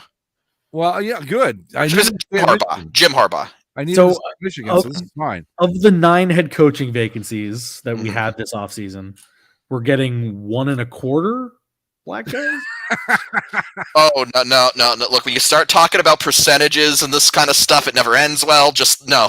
The only thing I can find about Mike McDaniel is that it says his father is of black descent, not that he is black. Which could mean that his dad's half black or something. Right. I would bet you if you went back far enough in my family tree, I'm probably part black too. That's not the point. Well, I mean, I did that ancestry test thing, and it came back. I had 2% West African, and it's all right, yeah. But no. Again, another story I found says that his dad is black. Whatever. It depends on how you want to identify people based on percentages. And that's fine. I mean, I'm not going to argue. I'm not going to sit here and argue the details about whether he's black or not or whatever. That's entirely up to him. But the point is that, what'd you say? We'll call it 1.5 out of 9. 1.5. 1.5 out of 9. Okay. So first off, when we fired 2 of them, right? Yeah. In a league that's 70% black, 80% black? 70%, I think, is the number. So now in total, we'll have 2.5 black head coaches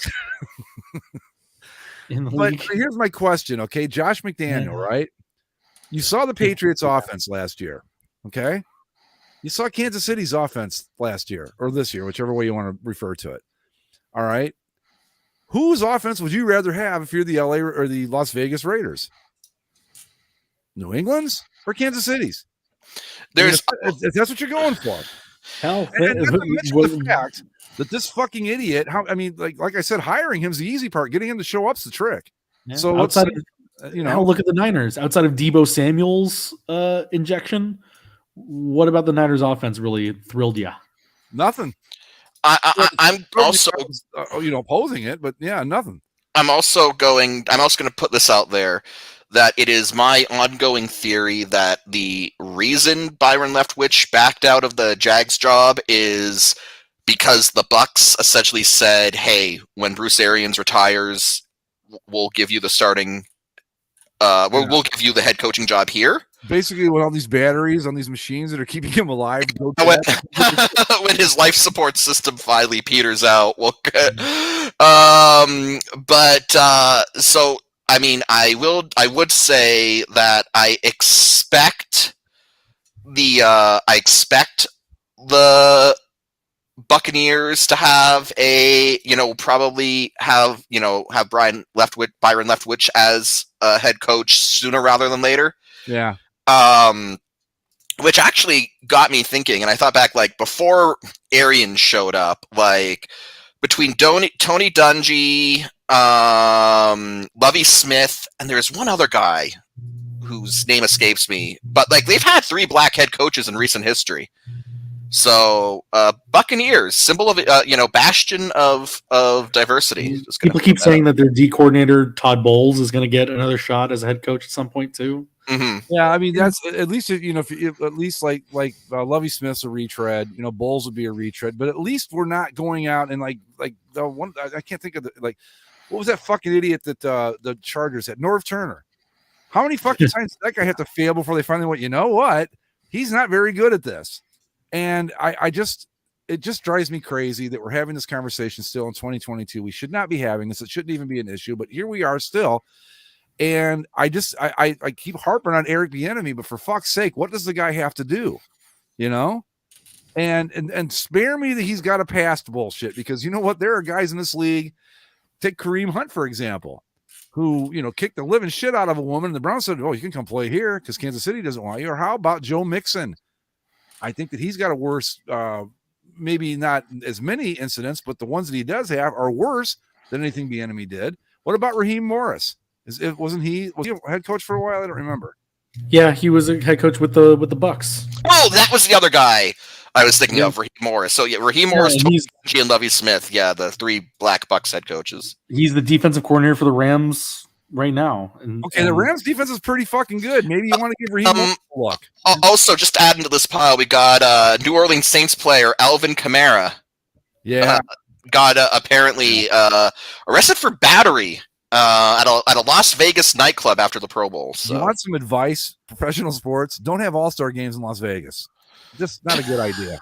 Yeah, I mean, gosh, the NHL, their big controversy is Trevor Zegras, Ducks phenom, future of the league. That kid, who, if you didn't see his breakaway challenge, goal, look it up. It's fun. He is 20 years and 11 months old, and there was a photo of him drinking a Bud Light in a Vegas club. Oh no. That's about because I mean, between all of us, none of you guys have ever drinking before you were 21, right? I've never no. Well, actually, I'm sold that drinking age was 18. So yeah, where still held off until you were 21. And where I come from, the drinking age is 19. So it went from 18 to 19, and it was always like right after I would turn that age, it would switch. Like it went from 18 to 19. Then I was okay for a couple years, and it turned 21, and it switched to 21. So I never really got caught in it. But yeah, I started at 18 and did at 21 here in Ohio. But it just, I don't know. How do you guys know? In Alberta, it's 18, Mike. Yeah, in Alberta, it's 18. In Ontario, it's 19. Well, shit. Alberta might as well be Texas. We've established that. But yeah, and again, like the idea of a drinking age of 21 is just dumb in and of itself. But we won't get into that. Well, I don't know. I mean, I think it was a Reagan thing is what started it. Yes, it was a Reagan thing. Was it a Reagan thing? Where like we weren't going to give you highway funds if you didn't have the drinking age? Wasn't that? Is that? Yes, right? That's what it was. Yeah. So, well, that's how Ohio got it to hold from 18 instead of going straight to 21. They got it to 19 by doing this big petition in the bars, which is the perfect place to do this sort of thing if you're going to do it. And they got it to hold to 19, and then they just couldn't hold it off anymore. The Reagan years were strange, to say the least. But I digress. So we got some Super Bowl in, right? The other thing with the Super Bowl that we know, I didn't do a whole lot of research for this time, but we do have some fun props to go. Yeah, I've noticed that we always talk about the prop bets, and then we like make our predictions, and then we never go back to see how we did. No, we don't. Look, I'm actually going to skip most of these because they're kind of the general, like, how long's the national anthem going to be? What's the national anthem? Well, the fun prop bets are always like the year or team specific ones, anyway. Yeah, who's doing the national anthem? The national anthem is Mickey Guyton. I have no idea who that is. Nope, me neither. Wow. I've been told it's a country star. All right, well, that explains why I don't know who it is. Anyway, really, there's only really like 2 or 3 that I found kind of fun. All right. How many commercials will feature a dog? Over under 6.5. Oh fuck! I'm going way over on that. I think they hit that easy. By first half, we've hit 6. I'm gonna go under. Research says that the last 3 Super Bowls have featured an average of 7 dog commercials. Wait, let's okay. Now, does the dog have to be the focus of the commercial, or simply the dog just has to be in the commercial? It just has to be a dog in the commercial. Oh hell yeah, we'll hit 7, no problem. I think this is going to be a down year for dogs. I say under 6. Well, is it going to be a down year for dogs, Mike? Because the next prop, will Snoop Dogg smoke on stage during the halftime show? Oh fuck yeah! Yeah, probably because he's going to forget that's where he is. And if he doesn't, I'll be really disappointed. I will be. Well, fuck! I want Snoop Dogg to smoke on stage, and then I want him to go up into the broadcast booth and call a few plays. Absolutely. Just game shit. Snoop Dogg, best LA Kings commentator. Just gonna put that out there. Have you guys ever watched him do the highlight show on Peacock after the Sunday Night Football games? I've seen clips. Yeah. Oh yeah. I don't know if there's anybody in the world cooler than Snoop right now. There might be, but I just love him calling the Kings games. Who's that? That's Dion Phaneuf. Let's go, Dion. Yeah. Speaking of the prop is will Snoop smoke before the halftime show? That's a gimme. That's of course. Yeah. I don't know if he will on stage or not, but he does. He will at some point during his afternoon there at SoFi. Oh, for Stadium. sure. Oh yeah, absolutely. This is an interesting one because there are so many performers in this year's halftime show: Eminem, Dr. Dre, Snoop Dogg, Kendrick Lamar, Mary J. Blige. Who will perform first? Running by me again? Mary J. Blige, okay. Kendrick Lamar, Snoop Dogg, Dr. Dre, Eminem. I think Dre opens. Yep, that's what I think too. I think because you want a big name off the top, but you don't want the biggest name off the top. Or I guess it depends on what they mean. Because if they do What's My Name, Dr. Dre, then Snoop Dogg actually has the first lines in that song. Well, that's the thing too. They could all come out together. Well, then how do you count it then? I think it's whoever speaks first. I think Kendrick Lamar is going to be the first one up. It's my 2 cents. Isn't he pretty big right now, though? Yeah. He is, but I wouldn't say he's the biggest name on that list. Okay, here's what I would say. I think you got to go with either Dre or Snoop because you got to get the excitement started right away. Okay, Eminem's going to be last. I can promise you that. Yeah, more than likely. Eminem's going to be the heavy hitter. Yeah. Yeah, you either go with Dre or Snoop to get it started. And you bring out a couple of the lesser weights. I won't call them lightweights, and to kind of keep it rolling. Then bang, you come up with another big star, and then you finish it up with Eminem, and like the whole thing blows up, and the world's never the same, and et cetera, et cetera. Off we go into history. Interestingly, the odds go in decreasing order here. Mary J. Blige, Kendrick Lamar, Snoop, Dr. Dre, Eminem. So the odds makers have Mary J. Blige as the favorite to speak first. I guess that's how they come out. I mean, if it's like a singular thing, I think you got to go with Dre or Snoop to get it wrong. I think we can safely say that there will be less hip shaking than there were 2 years ago. the Shakira one, the Shakira J-Lo one that had that one Christian minister so upset he tried to sue the NFL. He's just upset because he had to sneak off to a private room for a few minutes after watching that. Winning Gatorade color: orange, lime green, yellow, clear, blue, red, purple. Orange if it's the Bengals, blue if it's the Rams. Simple. I'm going to go lime green. I think lime green's always the go-to bet with these things. Yeah, the lime green is the number 2 favorite. Orange is number 1. Purple, red, blue are the ones at the bottom there. For what it's worth, Buccaneers was blue. Yeah, fuck Tom Brady for doing that to us. There was a red thing of Gatorade they could have used. It would have matched the team for Pete's sake. Will the game announcers reference the point spread? All right. Will the game? It's Al Michaels, right? It is Al Michaels. Oh, you better believe it. He'll absolutely reference it. I need to know if it needs to be an explicit mention or an implicit mention, because Al Michaels knows what he's doing. So, yeah, like if they do a certain thing, and he'll be like, "Well, that just made a whole lot of people happy," and you'll be like, "Right, what? You got to know what the betting is." Yeah. Which brand will have the first commercial? Budweiser. Chevy. Bud Light. That's a tough call. I'd have to see who's like Ford. Ford. Doritos. I know we're also getting the first full Lord of the Rings trailer during the Super Bowl. Huh. Well, the great thing about that was they're doing that Lord of the Rings show on Amazon. Jeff Bezos tweeted out his like, I'm excited for this, and I'm with Gary. I'm going with piled on. Wait, hey, Jeff, aren't you Sauron? Yeah, no, the people were like, "Aren't you Sauron?" Someone else replied, "I'm not a fan of the Golem redesign." Gary on first advertising. I think he's right. It's going to be Pepsi. And then your best bets.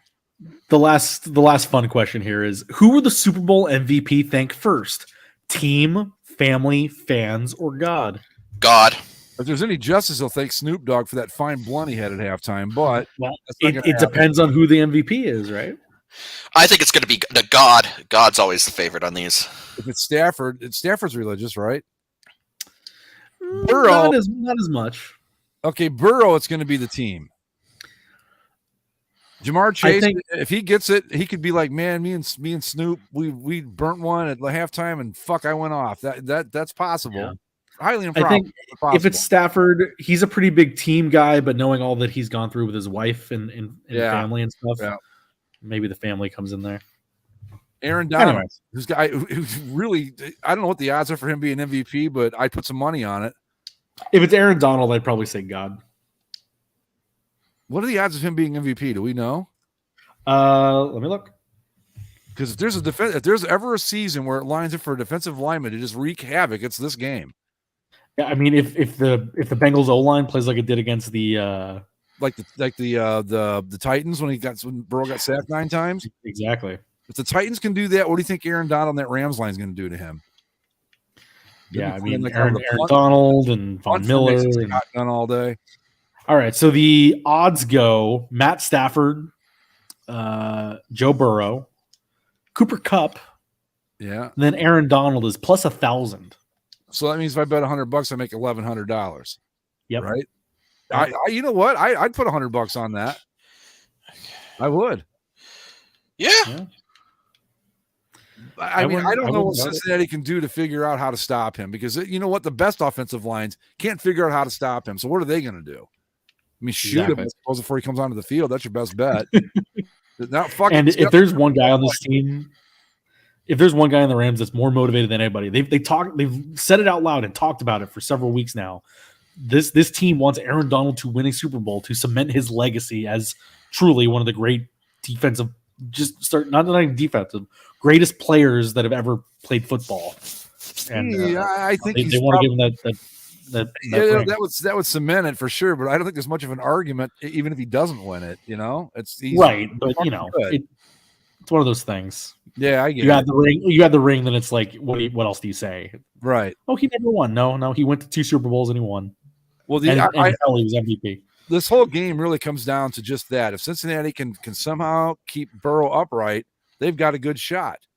If the Rams' defensive line does what I think it's going to do, it's going to be a long afternoon for Joe Burrow, and that'll be unfortunate. But that's really what it's going to come down to. Or they're, like I said, they'll start going out of the punt formation shotgun just to try to buy him some time. Other than that, I just don't know. It's gonna be a good game. It's really kind of hard to call.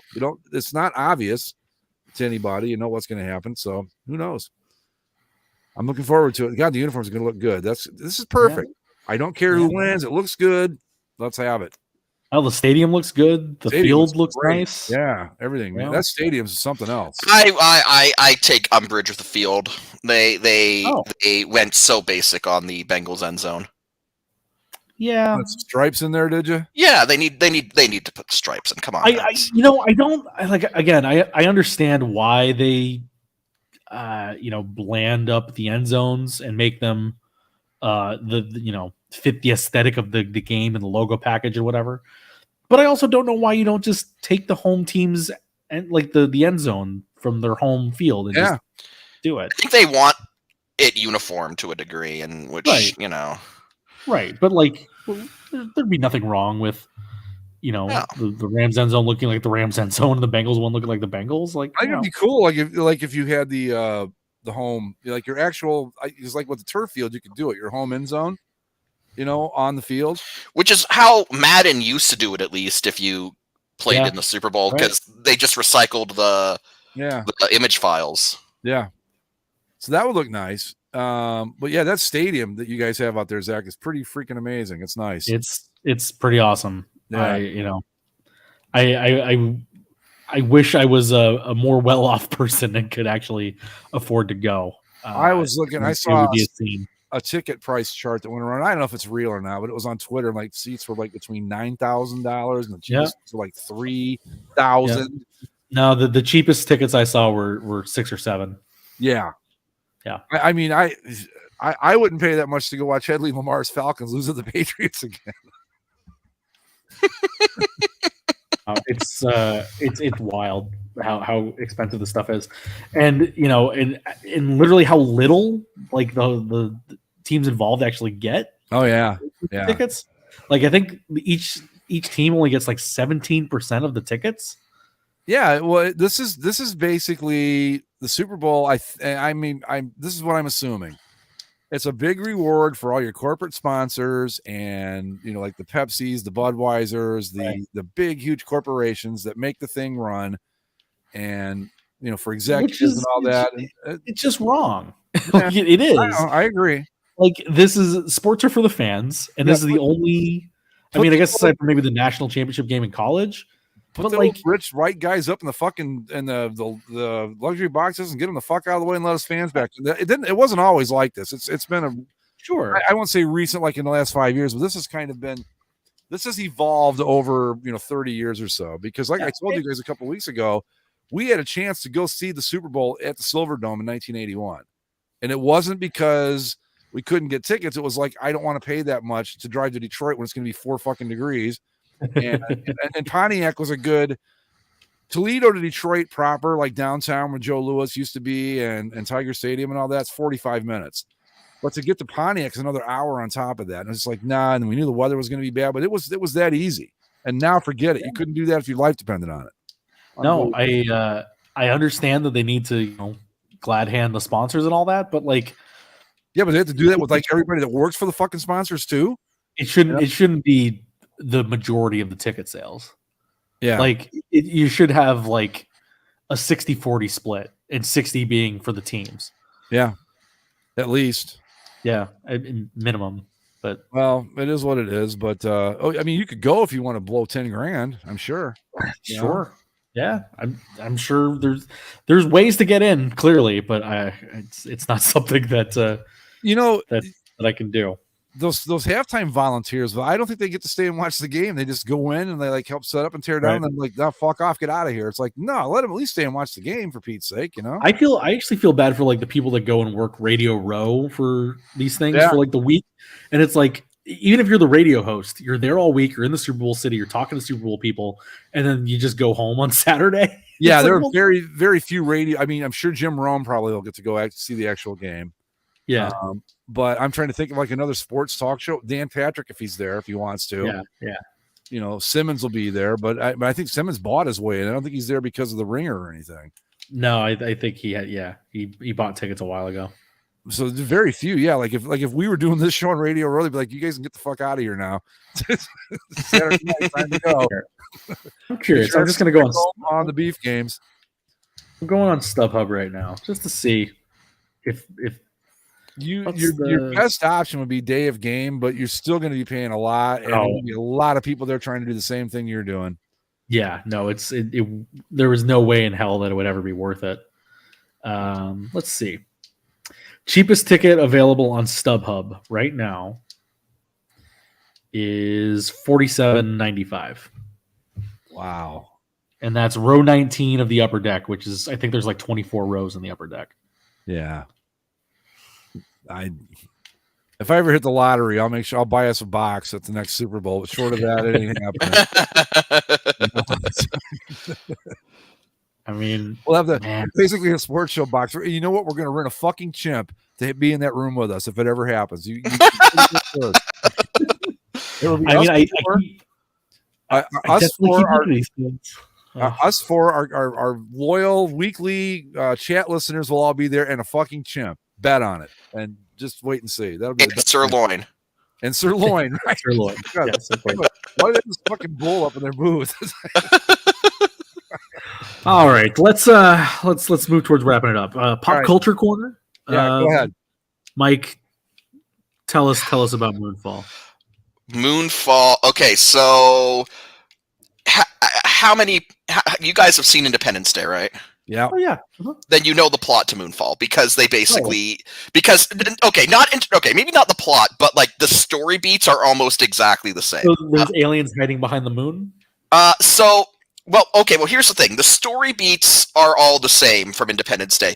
Where Moonfall goes completely bonkers is the story or the explanation behind what's going on. So what happens is at the end. Spoilers for Moonfall.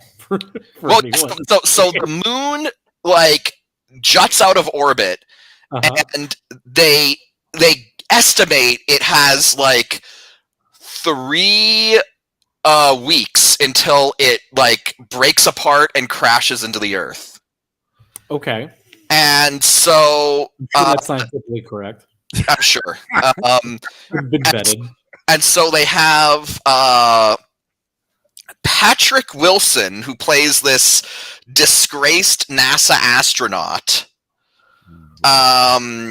He, Halle Berry, and Sam from Game of Thrones. Right. Basically roll the Endeavour space shuttle out of a museum. That's true. It is in a museum right now. Which I'm sure it's full of gas and rocket fuel, ready to go. It's ready to fly immediately. But it is hanging from a ceiling right now. They get it launch ready in like a day, and not only that, but they explain that it's like, one of the engines isn't functional, but it's okay because we're gonna launch right when the moon is like over us, so the gravity will help. And I'm like, so you're gonna launch the shuttle when the Earth is already fucked, is what? Yeah, and basically, and so good. Basically, so they launch this shuttle up, and then they get into like the shuttle's like hangar bay and get in this special like experimental spacecraft that they use to fly into the moon. And they discover that underneath the rocky surface of the moon is a Dyson sphere containing a white dwarf star. Oh, well, that's going to be problematic if that thing gets loose. And then they discover that within this Dyson sphere is a breathable atmosphere. Oh, good. And they land. There's a breathable atmosphere around a white dwarf star. Yeah, inside the moon. Yes. Yeah. Okay. Exactly. Come on, it makes perfect sense. No, I'm just checking my boxes. I'm just making sure I'm following along. And so they land and they get out, walk around. Patrick Wilson ends up in this like 2001: A Space Odyssey type room. Oh Jesus! And the supercomputer that runs this Dyson sphere basically beams the plot into his head. The supercomputer on board the Dyson sphere takes the form of his son. Sure. Because it's that old trope. I've taken a form that you will recognize. Right. Which certainly won't creep me out at all. Yeah. And the computer explains that billions of years ago, humanity's ancestors arose in a distant corner of the galaxy. Mm-hmm. And they had like the perfect civilization. They'd ended all social strife and wars and were and had established this utopic galactic society. Of course. But it was all governed by an all-knowing AI. Sure. AI went all like Terminator Matrix. I hate when that happens. Right? Like it always seems to happen. I don't know why. As soon as they said that, I'm like, oh, those poor sons of bitches. Why'd you did you learn nothing from the Cylons? Like and so the AI like waged this war of annihilation against humanity, and the last of humanity built a ark into a Dyson sphere around a white dwarf and loaded it up with their genetic information, and this Dyson sphere escaped the robot holocaust until it found Earth and seeded it with life and became the moon. Okay, so what's the fuck the problem here then? What I don't get. The problem is that one of these nanobot AI swarms has found the moon and is purposefully corrupting it so it will careen into Earth and annihilate the last of humanity. So here's what I've heard in here so far. I've heard a little bit of Star Trek Next Generation. Mm-hmm. I've heard some Battlestar Galactica. Because like the Cylons show up basically then, right? Well, no. Unfortunately, they're not like the Cylons. They're like these. It's like this swarm of nanobots, which is code for I didn't know what to write, so I put nanobots, so it'll be anything. Yeah, no, that's a bad trope in recent films. Yeah, right. And so it's this giant swarm of nanobots that's basically it's this intelligent swarm of nanobots that is feeding on the white dwarf, so it's destabilizing the moon's orbit. And the goal is that when the moon crashes into Earth, it will destroy the Dyson sphere and annihilate the last of humanity, thereby completing the AI's mission statement. But then Sam from Game of Thrones sacrifices himself with an EMP bomb to destroy the nanobots. And with the nanobots destroyed, the moon is able to course correct and go back into position. All right, let me ask. I got a couple of scientific questions here. How far out of orbit does the moon get? It gets to the point where, like, the moon is hovering over the surface of the planet, like crashing into mountains.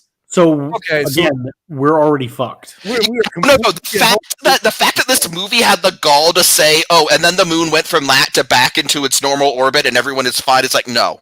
If the moon got that close, we're all dead already. Oh yeah, if it goes like 10 miles closer, we're fucked. The moon is like crashing into mountains close. That's how close it gets. Yeah. No. Because here's what I was thinking about. Oh, and then there's a scene where the president orders nukes to be fired on the moon. But the one lone military officer like goes rogue and refuses to carry out the orders, so our heroes have time to complete the mission. I am so eating a couple edibles and watching this movie when it comes. So doing that. By the way, I'd like to see that guy spin that in his re-election campaign. Now, I know I tried to nuke the moon, America, but 4 more years, right? Well, first off, you see, I've been thinking about this since I saw the trailer. First off, like we've discussed on the show, if the moon goes 3 miles closer to the Earth, it's going to cause some serious fucking problems. The moon in this movie is like bearing down on the planet before it gets fixed. Oh, and then on top of that, after Sam from Game of Thrones sacrifices himself with the EMP bomb to kill the nanobots, the movie ends by saying that the computer on board the Dyson Sphere saved his consciousness. Oh. And uploaded him to its mainframe, and is going to use his intellect to get humanity ready to take the intergalactic war to the AI on the other side of the galaxy. Wow, that was a convenient plot. I mean, that really worked out well for everybody, it sounds like. Yeah. So we are getting Moonfall 2 then, of course, right? Oh, this movie straight up is like, yes, sequels. This movie is laying the foundation for sequels where humanity is going to go nanobot. I love when movies have the hubris to do that. Yeah. It's like, wow. It's not going to be Moonfall. It's going to be like Moon Gone to fight other place or something like that. What if we send the moon away to go fight them? Moonfall 2, Moon Falling.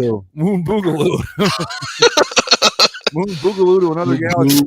Moon 2, Crash Harder. It just cracks me up because, as we know, Moonfall with a vengeance. Those of us that live in the northern hemisphere, or like north of like where it's warm out all the time. I don't know. Moonfall, Die Another Day. Yeah. If the planet tilts like 10 degrees, it goes from 85 here to fucking 10 below zero. No, the moon can get so close that like it's going to hit a mountain and nothing's going to happen. Well, I guess in this universe, it sounds like that the Earth was existing just fine, and then the moon was put there. Yeah, no. The way that they explain it. So, like, how do I guess our explanation for tides is different? Well, no, because they do stuff with tides. Like as the moon gets closer to Earth, like the tides do get fucked up. Yeah, again, if the moon is touching the mountains of the planet, the tides will flood the entire entire side of the globe. Yes. Like this movie wants it both ways. On one hand, it wants to be like, oh, the moon is out of orbit and catastrophe is therefore happening. But on the other hand, it wants to be like the moon is like it doesn't want to go all the way, because if it was realistic, then like there's no movie, just everyone dies. Died 10 minutes into it. It's a Roland Emmerich movie, right? Yeah. Yeah. Well, I mean, you take any realness out of it right then and there. Well, the thing about it is, like, this movie has the gall to set up a sequel, and then I did some reading on it, and one of the producers said, yeah, if Roland Emmerich gets his way and gets to do sequels to this, they're going to be even more batshit insane. Well, just another reason to get high and watch some more, I suppose. Yeah, it's definitely a movie that I don't want to pay money for, but no. I will try to. I hope that it reaches a place where I can watch it for free. Oh, I'm absolutely watching it the first chance I get. Yeah. The first time I saw the trailer, I'm like, what the fuck? You know, like we'd all be dead before this would ever happen. But yeah, no, it's dumb. It is so. Do you guys want to, before we go, you want to hear, we'll end the show on this, a fun fact about tides that I bet you didn't know? That's when the tide happens, the water isn't moving, the planet is. The water stays in the same spot the whole time. But right, I I don't believe for 1 second that anyone involved in this movie bothered to learn that. Well, I'm not saying it wouldn't mess the tides up. It certainly would, because then you'd have more water. But yeah, I was like, I just read this like a year ago, and I was like, oh, but yeah, the planet basically turns under the water, and the gravitational pull of the moon makes it higher. Like I'm not explaining it well, but if you look it up, it'll make perfect sense. I promise you. So, on that note, I think we should get out of here, guys. We're at 2 hours, and we could do a whole show on Moonfall, I believe. Basically a Moonfall show. Your podcast dedicated to Moonfall. Yeah. Mike and I are going to try to do our long-awaited conspiracy show this week, because we've got some good questions that we want. And you want to know what? Like this movie flat out leans into because Sam from Game of Thrones, his character is basically a conspiracy theorist. Oh, perfect. And he's been right the whole time. I mean, we're not going to get into the lizard people stuff, but there have been some questions out there that we've made. It's been a GTOV entry. The UFOs are real. No one cares. There was a very specific meeting that was had at NASA with 24 theologians that I'd like to get into. So we're going to get into that this week, and it'll be fun. But in the meantime, we will see you all next week. Thanks for tuning in. And as always, subscribe to our podcast on Apple Podcasts, Spotify, Stitcher, and wherever fine podcasting is sold. And you can also follow us on Twitter at @TheBasically Sports. With that, we will see you next week. Go Bengals or Rams. Go Rams. Go Moon. Go Moon. We'll be rocking LA. So let's ram it today. Let's ram it. We'll see y'all next week. How ram it.